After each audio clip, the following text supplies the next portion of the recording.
Hey everybody, this is Paul making a very quick little video here on a Wednesday since I got some stuff that happened in my portfolio. Um, Definitely want to go over what's going on in the market right now, what's causing it, that kind of stuff. I mean, I'm sure as you know from like pretty much every news network and whatnot, um, inflation came in kind of higher than expected, so the bond rates are basically taking off. So not that many people saw my video that I literally just made where I put in all those where I showed people how to set up those limit orders, the stop, the trailing stop percents. But if you did watch that video, then you'll notice what's going on with my portfolio here. So I had two of them that I actually just realized were about to trigger, and literally as soon as it hit a price, it triggered both of them. It triggered it in O and Main. And typically, this is sacrilege as a dividend investor because you're like, oh my God.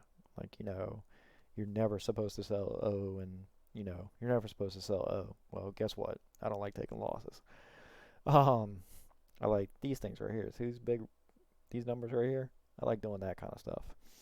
Um, so mostly this week to take advantage of the market just being all over the place. I've basically been taking profits in certain areas and then moving it into places that I think, like so I closed out a position in any next era energy because it's very, very interest rate sensitive and the market is going to be all over the place for quite a while. And I took that money, I moved it into energy. So this is a long-term play right here, for example. Um, there's a few more. I've been moving money just around, just like moved some out of regions. This was a winner that I was up like say earlier today. I was up like say 5% on this or 6% on this. So I sold like maybe 10 shares and I moved that out. I've been moving money in the QYLD, riding this down because the Nasdaq is going to come back at some point. But I've done previous videos on this where I explain that it trades in a range. It's supposed to trade in a range. That's the entire point of me having this thing. So when it goes down like this is times where I'll actually buy it on the dips. I don't have any automatic sell order set up on this one. This is one that just sits there and just dividends every or the dividends every month. Um, why did I sell main? Or why did I let the main order go through? Well, let's just do two of these. Why did I let O go through and why did I let main go through? So for O, I let it go through because I was breaking even on it. So any further down, it would have been a loss. So that's why I put that order in there to just basically sell it. I'll get out of the market until it starts going back up or until this calms down because there's no way. When you have a VIX, it's up 24% in one day. Like, this is what the big boys trade off of. And this is not going to stop until this stops. And this stops. Um, I was just going to keep taking heavy, heavy losses. On Maine, I did the math on this. So if you look at Maine, for example, where's my calculator? There's my calculator.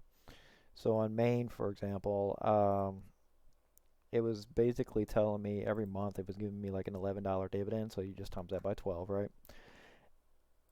But for Maine, my capital gains on it from where I bought it low, because I had bought it at like $32 or something like that. I was up originally six or 500 and something just yesterday. By the end of yesterday, I was down to 400 up. By the end of today, I was already only up 300 and something. So I sold it, locked in 3 years worth of dividend gains just now, basically, give or take a little. If you could see days gain realized right here. Um, yeah, I mean, that's normally not recommended. Normally, you're just supposed to like buy it, completely forget it that it exists. But if I could lock in 3 years worth of dividend gains, I'm doing it. um, Sorry, some dividend guys will just sit there, hold it, no matter how far the market falls, 15, 100% or 50%, they don't care. Um, I've been locking in gains. as this thing's been going up. I'm halfway tempted to actually lock in gains on something like VTRS. If you look at VTRS, these are the shares I bought last Friday when I was doing that video. These shares right here, they're already up 17% on earnings. This is small, like $157, so I won't really do much with that. But if I got something big, so obviously that I did take a hit in dividends. Like, I'm at 2102 now. And a few seconds ago, before those two orders just went through, I was at 2471. I am going to go back into um, I'm gonna go back into O and main probably in a few seconds, to be honest with you. Or I might wait till tomorrow and just I might buy towards the end of the day today. Um, yeah, I might buy towards the end of the day. I just have to kind of see how it goes. But if I'm not at my computer to watch these two, see this main right here is already down another 0.2% or something like that, which would have knocked another $20 or something off of my total gains. Uh, and I'm not living off of these dividends right now. I'm like, that's not my thing. Because if I was living off of these dividends, I was at that point, I really wouldn't care what the price of the stock did. But if I can lock in 3 years worth of dividend gains by pressing the sell button and then buying back in at a lower price, I'm going to do it. So I'll end up probably buying back in, I don't know. I'm not exactly a bond guy, so I don't know when this stops. This almost reminds me of March. That's why the Nasdaq's getting slammed right now. The market keeps trying to rally, though. It is trying to rally. Um, there's little bits going on here and there, but the sell pressure is really strong. The sell pressure is really, really strong right now, especially in the chip sector. So I picked a really bad time to get into Intel. But this is a long-term hold, so I'll live with this. This is just like when I held VTRS. I held VTRS. I was negative like $300 in VTRS. But I knew it was an undervalued company, and I knew once they started their dividend, by the way, they started their dividend, which added another extra $100 because E-Trade finally updated their thing. But like I knew VTRS was low. Like I knew it was just a very undervalued thing. So that's just one of those ones I'm gonna hold. Little things I did, like I took like 2 shares out of JP Morgan and I bought 1 share of Johnson and Johnson, like little goofy things like that. 1 or 2 shares out of Travelers, and I think I put it into AT&T, like up my shares. Just pretty much just moving money around into profitable companies I believe in. Like I added a little bit more into PPL, that kind of thing. Right now, as it stands, and this is kind of interesting to look at, is where's this at?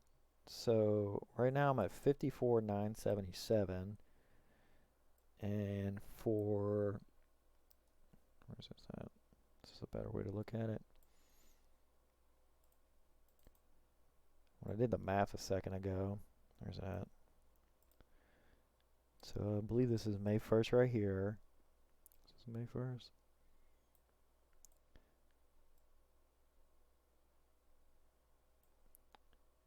Yeah, so I was trying to figure out where I'm kind of at right now. So I believe I'm at 64. I haven't typed in the numbers like this loss for today.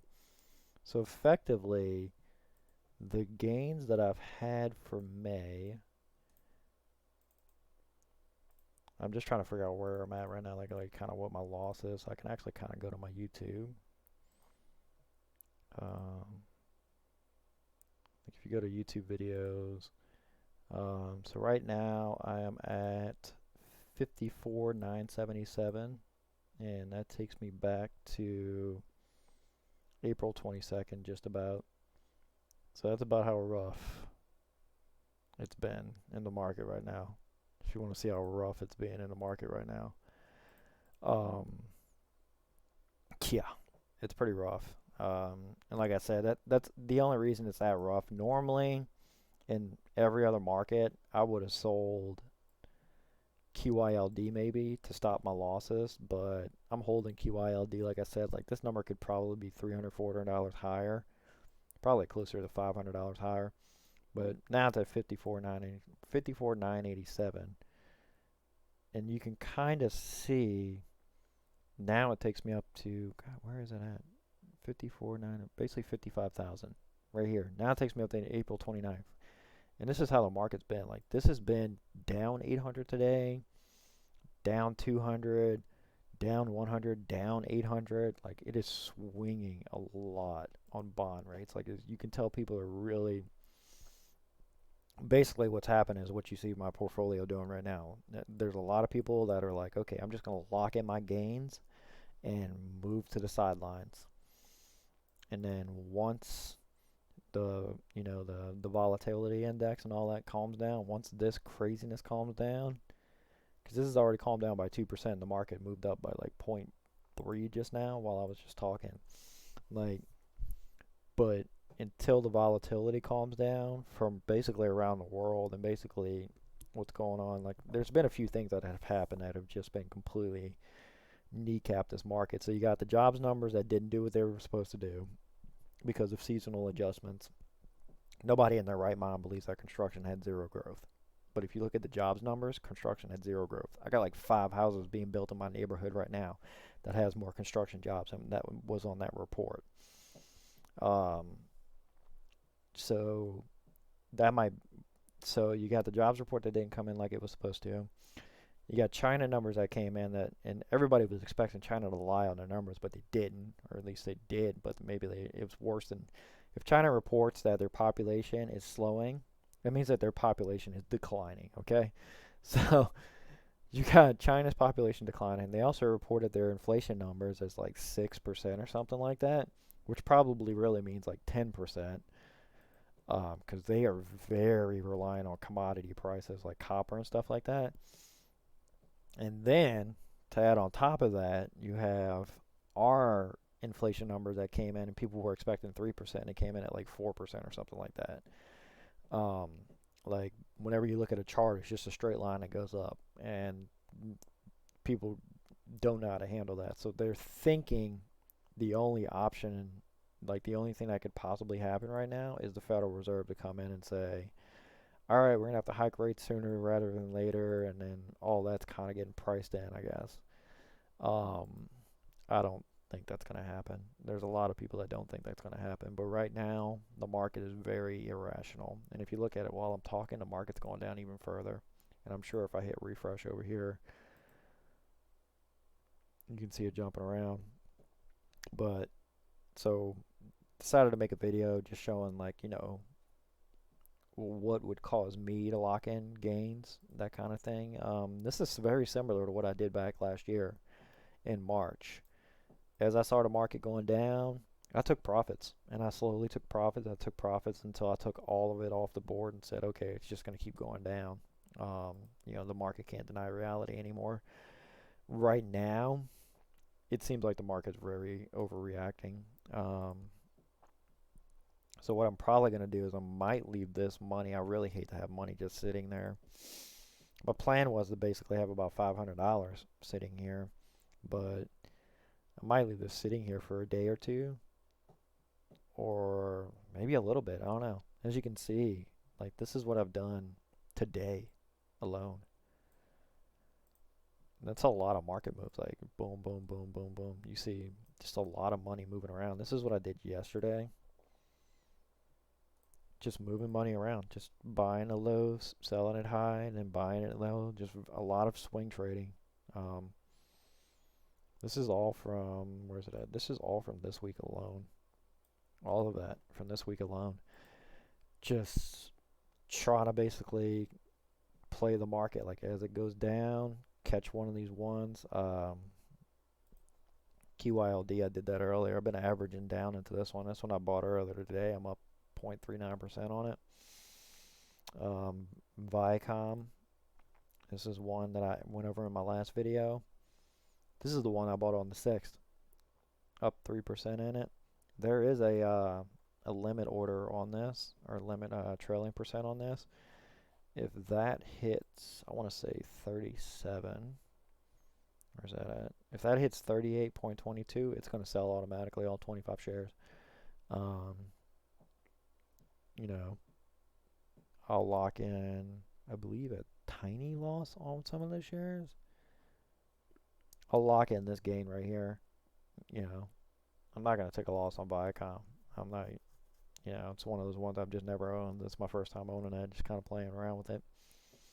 But that's a very small position. It's also got a low dividend yield, but it's a very undervalued company. But right now the market is being very illogical. People are just pressing the sell button and then just coming back later on, just saying, okay, let's see what's left in the the vultures are going to come in and see what they can pick through. Um, so decided to make a little video just showing a little few sell orders I got triggered there, very big sell orders. So I got a very large percent of my portfolio sitting in cash now. It's the largest it's been since last year. Um, it's not going to stay like this. There's no chance it's going to stay like that. Like I have until the 27th to add money back into here, and I have until the 30th to add money back into O to catch the dividend. So there's no. That's another thing you have to look at too whenever you're dealing specifically with these two, and why I took profits, like why I'm comfortable taking profits in these two, is you have to look at the ex-dividend dates. And if I think this is going to go down further, I'm just going to take profits. Um, the market could easily bounce tomorrow. We'll have to see how it goes. I might just ride the rest of the week out with that, just kind of sitting in, um, sitting in cash. It's not hurting anything right now. Um, so, but we'll have to see how it goes. But that's a quick little video I made, just to kind of go over my thoughts. Like I said, the bond market needs to settle down, and the volatility index needs to settle down. It's already dropped by like 5%. You can see the market's people are kind of dipping their foot back into the Nasdaq, which will basically drive up this right here. I could probably hit refresh and you can see it. See, it's moving already, and I'm not taking as heavy losses as the rest of the market, but you can literally see it happening as the volatility index goes down. This is how these algorithms. You can literally look, see it. You can see it every time I hit refresh. Boom, boom. But these are hedge funds. These little jumps you're seeing, these are hedge funds that are basically just playing off of the volatility index, taking profits here and there, and they got like algorithms doing micro trading, and now it's back up 303. And this is why it's like it looks like it's going up and then it goes down. It looks like it's going up and then it goes back down. Like there's some people in there that are playing around with these little jumps, but the real volume is just basically sitting in cash right now. I would not be surprised if a lot of people just have 10% cash just sitting on the sidelines waiting, doing exactly what I just did. Just took profits and just kind of sitting there waiting. So let's see how it goes. We'll go from there. And then, I'll post my video next week like always. Y'all have a nice day. Thank you.